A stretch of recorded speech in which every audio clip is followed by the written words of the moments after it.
Pak Tengku Nasrullah, kok tadi novum yang disampaikan oleh Mbak Titin ini berkaitan dengan visual, menurut Anda bagaimana, apakah ini bisa mempengaruhi konstruksi kasus secara keseluruhan? Ya, terima kasih. Saya ingin sampaikan terlebih dahulu ya, hukum positif, normatifnya, dan satu lagi hukum dalam praktek ya. Ini sorry saya minta maaf, posisi gambar ini saya kebetulan lagi di mall, saya mojok sebentar, mungkin nggak terlalu bagus posisi gambar. Gini, kalau di dalam KUHP, hukum positif diatur bahwa ada 3 alasan setidak-tidaknya untuk mengajukan PK di pasal 263 KUHP, yaitu adanya bukti baru atau keadaan-keadaan baru. Sebenarnya bukan hanya bukti. Kalau novum itu bukan hanya disebut bukti, adanya keadaan-keadaan baru. Lebih luas daripada sekedar bukti.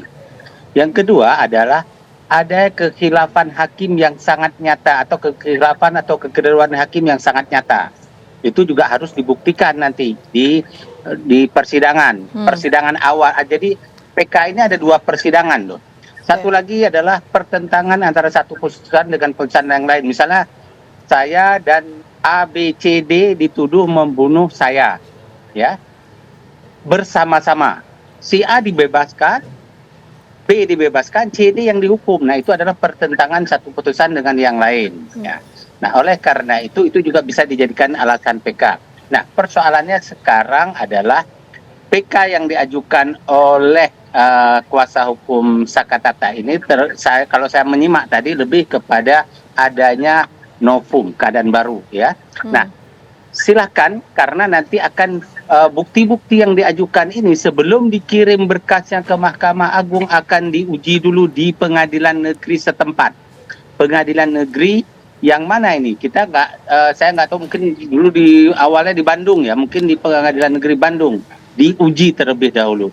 Apakah bukti-bukti itu masuk akal apa tidak, benar apa tidak, nanti oleh hakim yang ditunjuk menangani pemeriksaan awal dari PK ini. Nanti dari hasil pemeriksaan rekap yang dibuat oleh hakim pengadilan negeri yang memeriksa berkas perkara PK itu, kan nanti ada fakta persidangan yang ditemukan.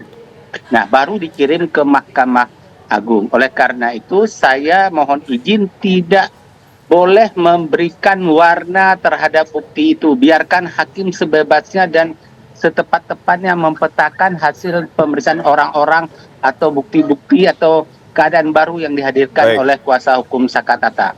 Yang terpenting adalah dalam kasus ini semua pihak yang bisa memberikan kontribusi terbaik untuk penegakan hukum lakukan. Jangan menolak untuk menjadi saksi, jangan menolak untuk menjadi ahli. Berikan yang terbaik untuk anak bangsa ini. Karena apa? Saya tidak tahu bagaimana fakta yang sebenarnya. Setidaknya ada 1 orang wanita korban, nyawanya melayang. Itu fakta. Kita tidak bisa pungkiri. Kemudian ada juga di sisi lain ada orang yang dituduh melakukan. Nah, kita nggak tahu. Jangan sampai orang yang benar-benar telah melakukan ada di luar, tapi orang yang tidak melakukan ada di dalam. Atau sebaliknya, jangan-jangan memang benar ini pelakunya. Kita nggak tahu. Saya sebagai orang yang di luar tidak boleh memberikan penilaian terhadap ini. Jangan, karena kita tidak tahu fakta yang sebenarnya. Kita hanya mengutip kulit-kulit. Bang Nasrullah, kami sudah menangkap poinnya. Demikian rupa tajam. Tapi menyusahkan hakim. Ya, kita sudah mendapatkan poinnya. Kita ke Bang Reza terlebih dahulu. Bang Reza, bukti dan saksi seperti apa yang dapat memperkuat posisi Sakatata dalam sidang PK ini? Oh, saya tidak tahu. Karena yang mengetahui strategi apa, bukti apa, saksi siapa, ahli siapa yang akan dihadirkan dan dipandang akan memberikan manfaat bagi realisasinya kepastian, kemanfaatan, dan keadilan, itu yang tahu adalah penasihat hukum. Saya praktis tidak bisa menjawab pertanyaan itu. Baik, Bang Reza, apakah Anda diundang oleh tim kuasa hukum Sakatata untuk menjadi saksi ahli dalam sidang ini, dan seperti apa Anda melihat kasus Sakatata ini? Ya betul, saya sudah dikontak misalnya oleh Bang Farhad Abbas. Beliau juga mengirimkan berkas PK, tetapi dengan segala hormat sampai saat ini saya belum mendapatkan surat tugas apapun dari kantor tempat saya bekerja, dan berkas PK yang dikirimkan oleh Bang Farhad Abbas pun memang tidak saya baca. Nah, terkait dengan kasus ini sendiri, sebagaimana yang sudah saya sampaikan di Pikuan sejak awal adalah pertama, patut kiranya dicek kembali tingkat validitas keterangan yang diberikan oleh para saksi maupun para tersangka yang sekarang sudah berubah status menjadi terpidana. Kenapa? Berulang kali saya katakan bahwa saya memberikan catatan serius kepada proses-proses penegakan hukum atau proses pengungkapan kasus yang terlalu mengandalkan pada mencari keterangan.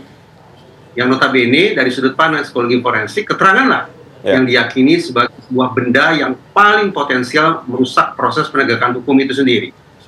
Nah, kalau kemudian keterangan kita ragukan validitasnya, maka sudah barang tentu kita harus mencari adanya bukti-bukti lain yang sifatnya saintifik. Peluang seperti apa yang dapat membuat Saka Tatal ini dapat menang dalam sidang PK ini? Ya lagi saya tidak tahu, pertanyaan itu sepatutnya diajukan kepada penasihat hukum.